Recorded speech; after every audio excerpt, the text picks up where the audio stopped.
Hey, I'm Andrew Trischitta.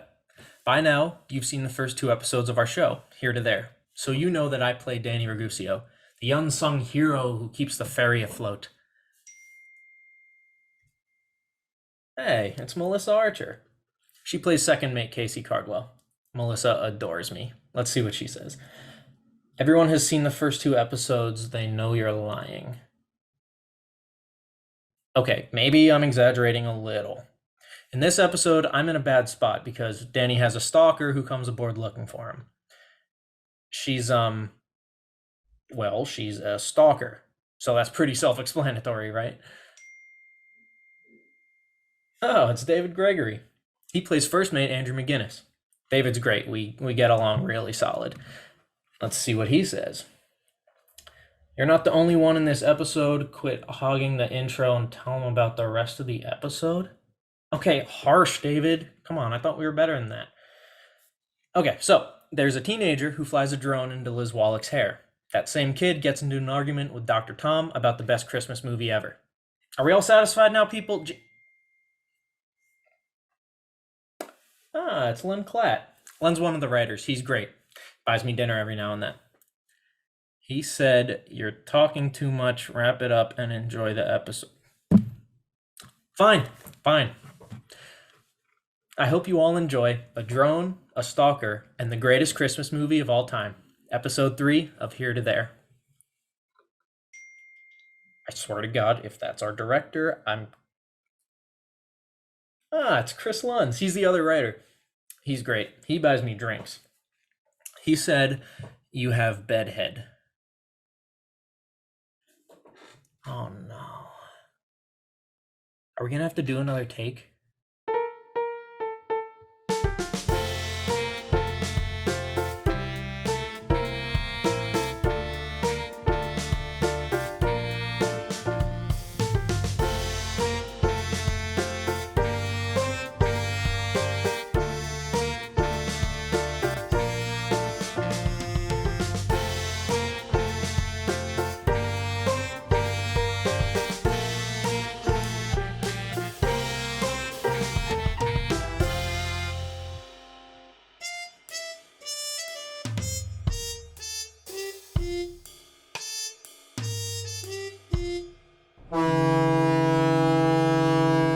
Act 1A. Wednesday, 7:50 a.m. Bainbridge to Seattle. Morning business as usual. Liz, her hair is up, talking on her cell, sits in her seat. Dr. Tom, reading his paper, sits in his seat. From somewhere, a small drone buzzes through the air and smacks Liz in the back of the head. Ow!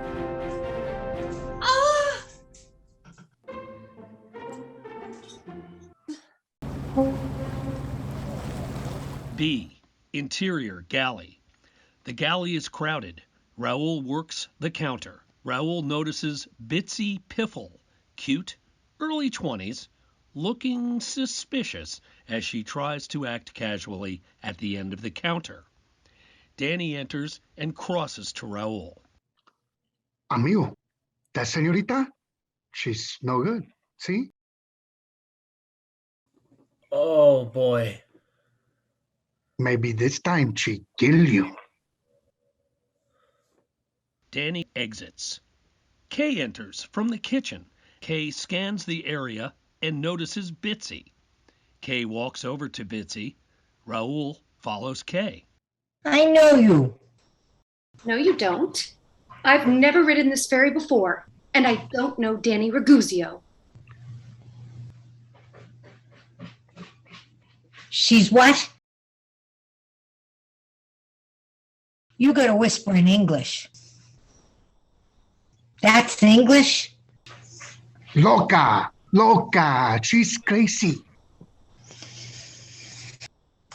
I like her. Because you're crazy too. That is a matter of opinion.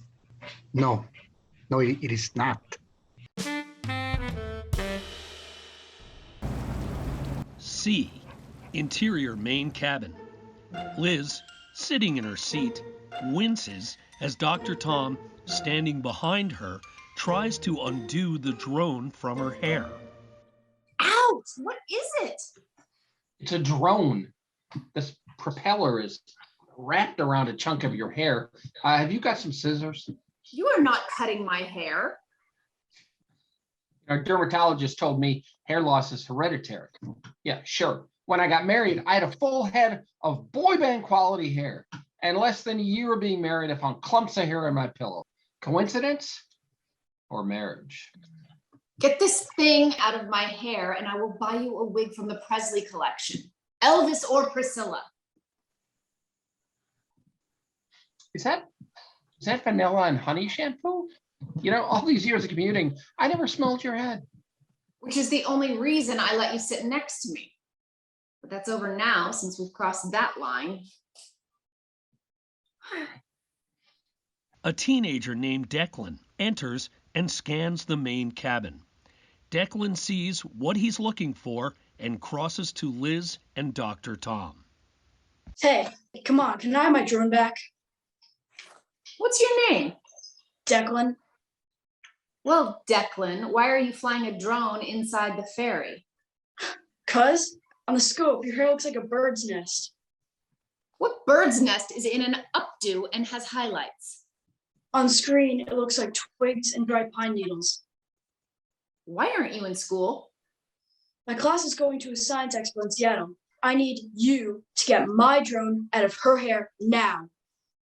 Well, be my guest.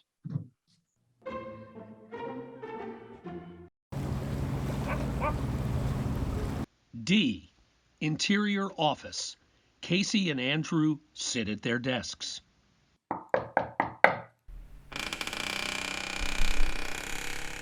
Hey, when you get a chance, could you call the police? What did Kay do? Dude, relax. It's not Kay. Bitsy Piffle's in the galley. She's not allowed on board. Who's Bitsy Piffle? She's my stalker. You have a stalker? Is she dangerous? 2 doctors and a judge said so. She's a bunny boiler. Is she an ex-girlfriend? I never dated her. She saw me in a bar one night and fell head over heels in love, which I totally get because I was wearing that coral-colored t-shirt that is just tight enough across my pecs and is perfect against my hair and skin tone. That is a good color for you. Any pastel, really. Not yellow, though. Yeah. Less GQ, more explaining. She followed me home, followed me to work, and even tricked one of my friends into giving her my cell phone number. I have some dumb friends. Shocking. Once I went to dinner with a girl from the gym. Bitsy showed up and the girls got into a fist fight. Trust me, watching girls fight is only funny online. How bad does this get? Well, she harassed the staff when they wouldn't tell her where Danny was. Long story short, she was tased, the police were called. Wait a second. You called the police after she was tased? Who tased her? That's not important. She's not supposed to be on board. And since she is, I'll be in one of my 6 hiding spots. Oh, but if you do run into her, do what the SWAT team said and do not engage. Bye. Danny has 6 hiding spots? I know of 5 of them. That 6th one is new. I'll find it, but first, I'm going to find Bitsy Piffle. And that'll give me an excuse to get away from that mustache, Luigi. Please, no trouble. You know I can't promise that. I wish this office was a good hiding spot.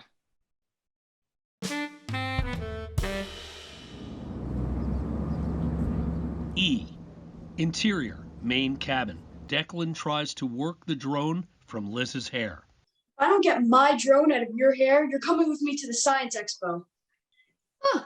If you don't get your drone out of my hair, you're coming with me to an adult prison. Maybe being follically challenged is a blessing in today's high-tech world. Could you not pull my hair? I could. It's stuck in this haystack. I need my drone back. I got it for Christmas. I love Christmas. Ah, the holidays, the decorating, the eggnog, and online shopping means there's more time than ever to watch my favorite movie, A Christmas Story. Weak. The best Christmas movie is Die Hard. Sit down. H.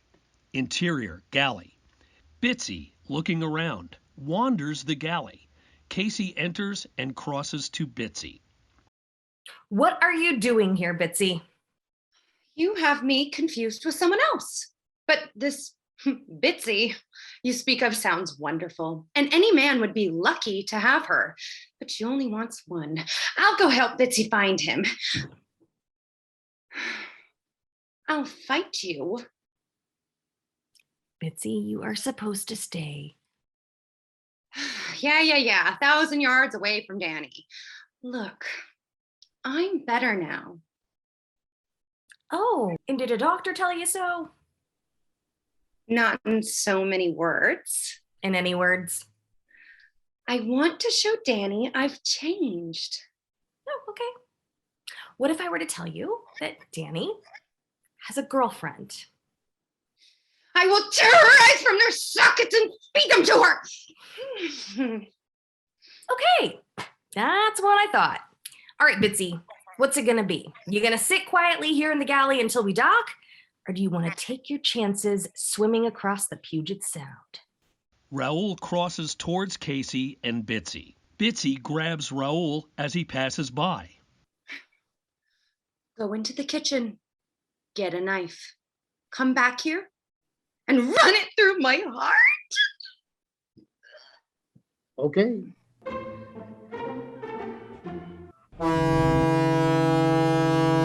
Act 2, J. Fade in. Interior galley. Bitsy sits at a table. Casey stands over her. Raoul enters from the kitchen and crosses to Casey. They says that you can have a knife for $5. I'm feeling better now, so I'll be going. You're violating my rights. Probably. You know, senora, in my country, when somebody is crazy, maybe tomorrow they wake up, no cabeza. Kay enters from the kitchen and crosses to the table. You know, I think I'm going to put a pin in that idea for right now. Kay reaches the table. What are you doing with the unbalanced girl? Go away, Kay. Okie dokie.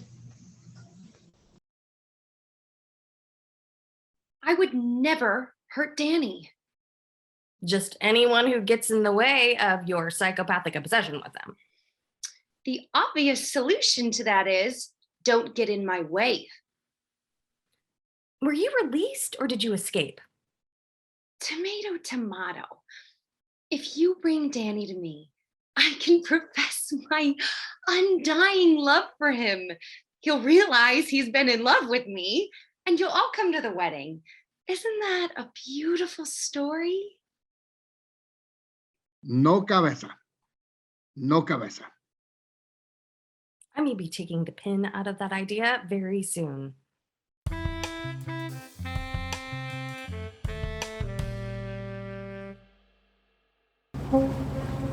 K.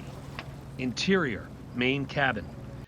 Dr. Tom and Declan have moved to seats away from Liz.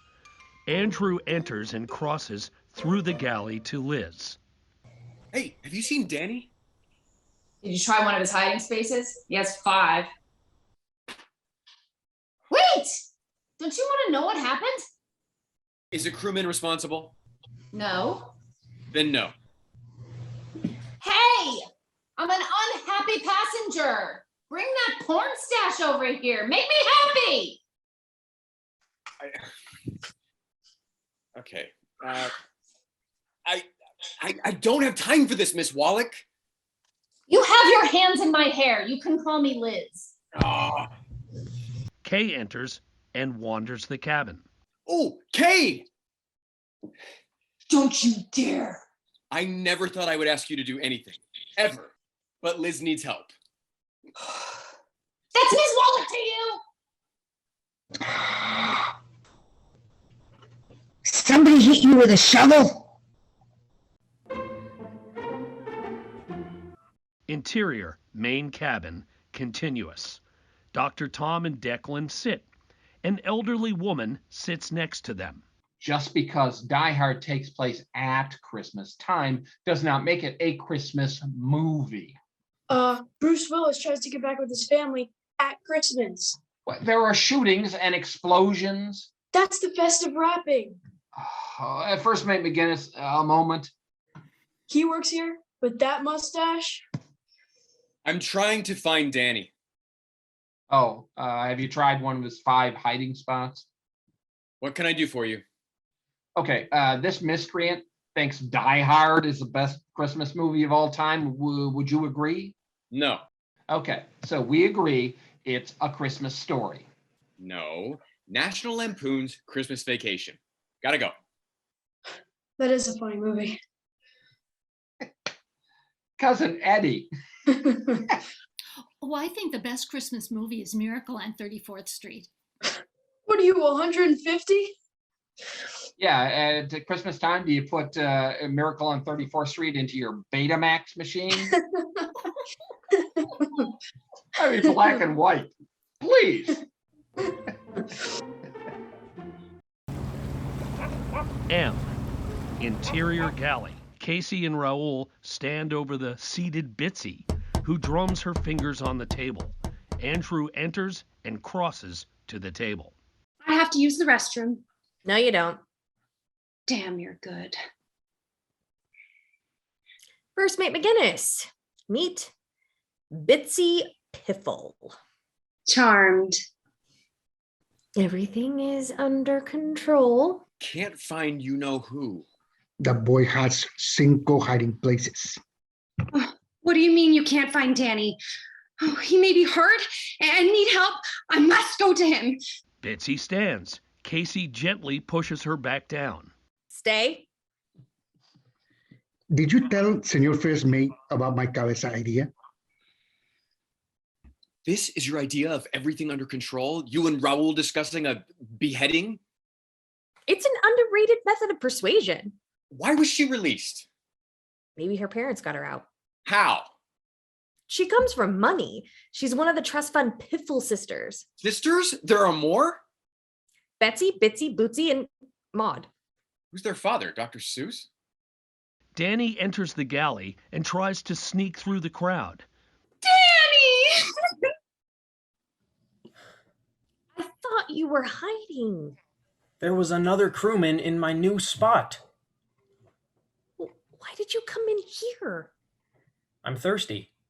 Casey pries Bitsy's fingers from the back of Danny's neck. Oh, Danny, my love, I'm here. Without her straitjacket. I'm not crazy. Once, I held your friend's head underwater in a fountain until he told me where you were. Nothing says I love you like waterboarding. Let's go to my house and I'll rock your world after a few bottles of cold duck. What's cold duck? Cheap wine. I don't like drunk sex. It takes too long. Miss Piffle, I think it's best for you to take a seat until we dock. Who are you again? He's my boss. Hey, why don't you get a crush on him? He's good looking and he makes more money. Too old. Ugh. And that mustache. Oh, she's gotta go. Danny and I are destined to be together. You are destined for a facility that cuts your fingernails and takes your belt and shoelaces. Well, you'll have to catch me. We have to get her! But I want iced tea. Why don't you take Danny to the office and I'll radio when I get her. How can you be so calm? There's a lunatic on board. There's always a lunatic on board. We just don't know all their names. Are you okay? Why wouldn't I be? I've lost 5 pounds and my hair, it's a great hair day. God, I wish I had your Zen. I don't know what that is, but When I'm not using it, you can borrow it. We might be in for some real trouble if she gets Betsy, Bootsy, and Maud to help her. Andrew shakes his head as he gently pushes Danny towards the exit, and we fade out. Act 3, P. Fade in. Interior main cabin. Liz looks tortured as Kay works the drone in her hair. So Aunt Bessie never went to the doctors for the carbuncle on her back. One morning she was putting on her bra, busted that sucker wide open. It got infected, and then dead. That's when Cousin Daisy Sue moved in with us. Daisy Sue always had one foot in the gutter. Jump on any guy with so much as a curtsy or how do you do. Oh, but she was Uncle Seamus's favorite. She got all of his money. Uncle Seamus, the one whose nose was bitten off by a horse? No, that was Grandpa Seamus. Uncle Seamus was the one who had his sentence commuted to life because he was too fat to sit in the electric chair. Fat Uncle Seamus. How could I forget? Well, the circus rolled into town, and Daisy Sue did what she always did. She took off her knickers, and she headed for the sideshow. Next thing we know, she hooks up with Octopus Boy. You know why they called him Octopus Boy? I will give you $10,000 cash money American not to tell me. They got married. Your family and all these carnies? The reception must have looked like a David Lynch movie. Daisy Sue gave birth to Dwight the halfwit. I know that's not a nice thing to say, but that's what they called him back then. Poor Dwight. Not only was he a halfwit, he was also only half Octopus Boy, so the circus had no use for him. How are you coming with that drone? What drone? Where was I? Oh, so when Dwight was 10, he fell out of a grain silo and hit his head. He was okay, though. Halfwits are pretty sturdy. But right after the accident, he had the shine, the gift. He could talk to the dead. First thing he did was ask Aunt Bessie if people in heaven had carbuncles. Reset 2. Interior main cabin. Dr. Tom and Declan are still engaged in a heated argument. The kid in A Christmas Story was an ungrateful brat. And really, a BB gun for a kid? Not a BB gun. It was an official Red Ryder carbine action 200 shot range model air rifle with a compass in the stock and this thing that tells time. Yeah, well, yippee-ki-yay, mother. Mind if I sit here? That depends. What is the best Christmas movie of all time? Whatever one Danny Raguzio likes. Oh, you're that buggy girl who stalks Danny. Buggy? Well, I thought it was kinder than calling you a raving psychotic. Oh, thank you for that. Casey enters, sees Bitsy, and reaches the group. Okay, Bitsy, you're done. I'm authorized by the line to use force if necessary. She will, whether it's authorized or not. Second mate Carbell, before you go, what is the best Christmas movie of all time? Charlie Brown's Christmas. A cartoon? That is so... Best not to argue with her. Let this one go. Casey and Bitsy cross the cabin toward the exit as the elderly woman, accompanied by an enormous biker, enter and cross to Dr. Tom and Declan. That's them. Mm-hmm. My mother thinks the best Christmas movie is Miracle on 34th Street. Mm-hmm. That means Miracle on 34th Street is the greatest movie of all time. I don't know why you two would make my mother cry, but we're gonna talk about it until you realize my mama's right.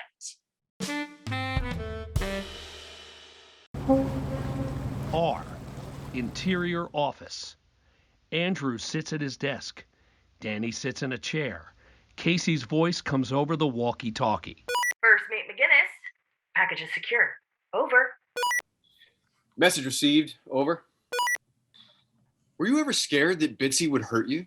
She's dramatic, but I don't think she'd ever actually hurt someone. Did you ever have a stalker? Interior, a kitchen, night. A teenage house party. Teens everywhere. Teenage Casey and Melanie stand at a keg. A drunken Melanie pumps the keg and then tries to fill her cup. Ugh, this is all foam. New keg! Hey, Casey, why aren't you drinking? I have to get up early tomorrow. Ugh, you sound like Andrew. Where is Andrew? In there. Not drinking either. He has practice tomorrow. Wait, why do you care where Andrew is? You're gonna try to hook up with him. Yes. After you pass out, Andrew and I are leaving for Vegas. We are gonna rob a gas station on the way, and then we're gonna spend the night in a trucker motel with free HBO. I knew it! I didn't know about the robbery, but I knew about the other stuff. Teenage Andrew enters the kitchen and walks over to the girls. Melanie collapses against teenage Andrew. Let's go to a trucker motel and do things I saw on my brother's computer. But first, I gotta pee out half a keg of beer and some foam. Melanie staggers to the door. Melanie stops and turns. Andrew is mine. Mine, mine, mine. And who cares if the motel has HBO? Melanie tumbles out the door. What were you saying about Melanie wanting to go to a motel? Because I should thank you. Hey guys, Melanie fell down the stairs. Hold her hair back while she's puking. Have a nice weekend. Not quite a stalker.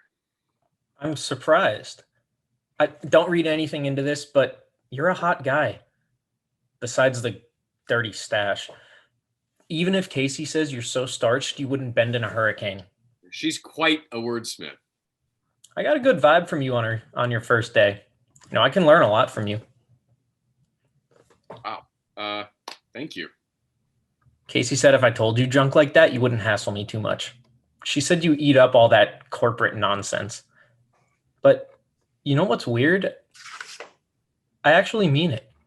I can't wait to tell Casey what she can eat. We'll end up being friends. Everyone wants to be my friend. And I'm a great friend. Like, if you were on life support and your family told the doctor to switch you off, I'd stay with you until the final twitch of the death nerve. Yeah. A good friend stays until the death nerve stops twitching. All right, if we're going to be friends, where's your 6th hiding spot? We're not there yet, dude. Come on.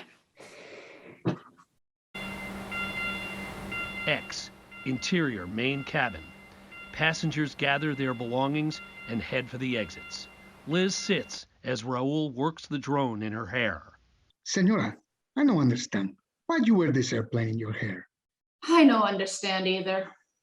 Hey, that biker said your friend has to stay until he's learned his lesson. I don't care. My drone is still in your hair? You did this? In my country, if you put an airplane in a nice senora's hair, maybe tomorrow you wake up, no cabeza. Casey and Bitsy stand with 2 policemen near an exit. One of the officers is taking notes. The first mate and Danny are on their way. Why don't people understand that what Danny and I have is a beautiful love story? Have you not seen Romeo and Juliet? Clearly, you didn't stay for the end. Andrew and Danny enter and cross to Casey and the others. Oh, Danny, please explain to these officers the nature of our relationship. Sure. She's stalking me. She's in direct violation of a restraining order, and she may have escaped from a mental health facility that has some pretty sad security. We're going to need a statement. It doesn't have to end like this. Yes, it does. Because anything else is a lot more paperwork. The officers escort Bitsy to the door, followed by Danny, and exit. The biker with Dr. Tom in a headlock walks Dr. Tom towards Casey and Andrew. The biker holds his cell in front of Dr. Tom's face. Watch. Now this is Christmas magic, Natalie Wood tugs on the beard, and it's real. We're gonna watch it again when we get to your office. The biker with Dr. Tom in a headlock exits. Should we? Once they're off the gangway, it's not our concern. Liz and Declan cross to Casey and Andrew. Liz turns her back to Casey. Instantly, Casey frees the drone from Liz's hair. Casey hands the drone to Liz. Liz hands the drone to Declan. Liz and Declan exit. I never find out what any of that was. I'll die a happy woman. Speaking of the twitch of death nerve, I had a nice talk with Danny. I don't get the segue, but look at you bonding with the crew. It's not easy for me since being starchy has made me hurricane proof. Oh, don't be so hard on yourself. You'll get there. See ya. He told me he's glad to be working with me because there's a lot I can teach him. But I think he was just telling me that so I wouldn't hassle him. He knows how much I love corporate buzzwords. Okay. In my defense, when I spoke unprofessionally and out of turn in front of Danny, I was mad at you. You know, like Bitsy Pipple, I am a woman of complicated emotions, and I was caught up in my anger and blah. You know what? Forget it. I'm all over the place. I thought you were faster on your feet. I usually am. I didn't mean what I said. Yes, you did. Yeah, I did. But I'll bet when you were younger, you know, like in high school, you were less serious. Fun? No. I guess you were always a self-righteous, stiff-backed corporate type, no sense of humor at all.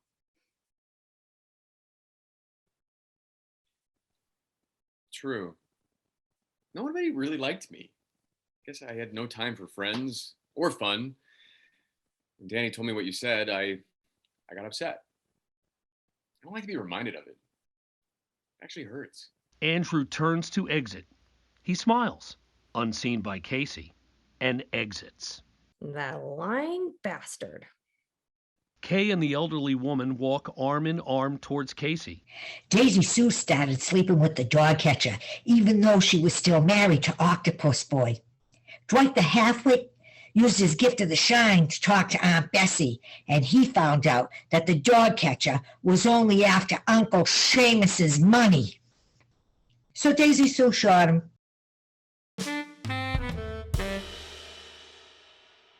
Tag. Fade in. Interior galley. The door to the kitchen is propped open. The galley is empty. Raoul sticks his head in a doorway, looks around, and then enters. Okay, come on. Raoul waves in Declan, carrying his drone and remote. Declan sets the drone in motion and flies it around the galley. Declan hands the remote to Raoul, who flies it around the galley. The drone flies through the open kitchen door. Yes, nailed it. Vamos. Raoul and Declan bolt for the door and exit as Kay, the drone in her hair, rushes from the kitchen into the galley. Same thing happened to Dwight the halfwit. That's how he lost the shine.